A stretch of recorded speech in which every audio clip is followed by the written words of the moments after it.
DK శివకుమార్కి ఎమ్మెల్యేలు దెబ్బ కొట్టారు. ఇద్దరు ఎమ్మెల్యేలు ఇప్పుడు రాజీనామా చేసేస్తామని చెప్పారు. యశ్వంత్ కుమార్ గౌడ్ అయితే మేము రాజీనామా చేసేస్తానని ప్రకటించేశాడు కూడా.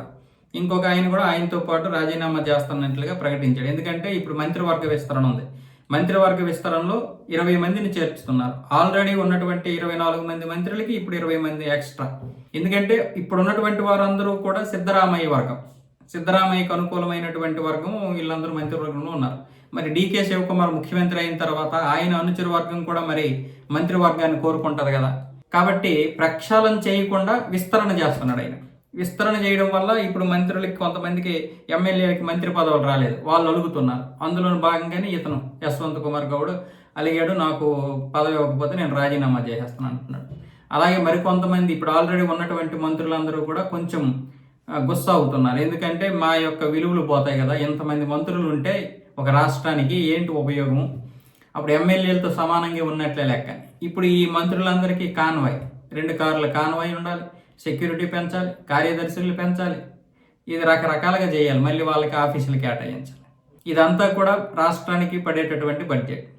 అంటే వాళ్ళ యొక్క స్వార్థానికి ఏదైనా చెయ్యొచ్చు.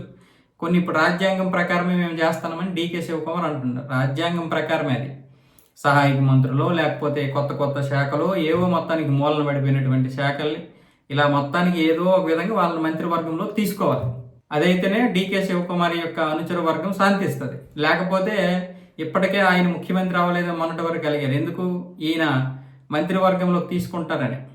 అలాగే మరికొంతమంది వాళ్ళకు అనుకున్నటువంటి వ్యక్తి ముఖ్యమంత్రిగా ఉంటే వాళ్ళ కాంట్రాక్ట్లు అవుతాయి. కాబట్టి వాళ్ళకు అనుకున్నటువంటి వ్యక్తులు ఎమ్మెల్సీలుగా తీసుకోవాలి. ఇలా రకరకాలుగా ఇప్పుడు డీకే శివకుమార్ మీద చాలా పెద్ద ఇదైతే ఉంది. ఏంటి? ఒత్తిడి.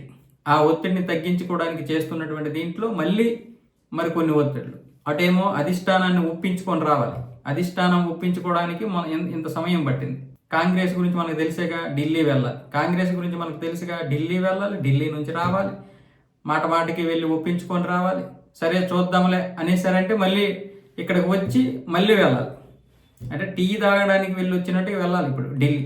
అలాంటి పరిస్థితి కాంగ్రెస్లో ఉంది. ఈ విధంగా మొత్తానికైతే మంత్రివర్గ విస్తరణ చేస్తున్నారు కర్ణాటకలో. దీనివల్ల ఇప్పుడు ఎమ్మెల్యేలు అలకపోనుతున్నారు, రాజీనామాలు చేస్తున్నారు. ఇప్పుడు ఇది ఒక పెద్ద తలకాయ నొప్పి డీకేకి.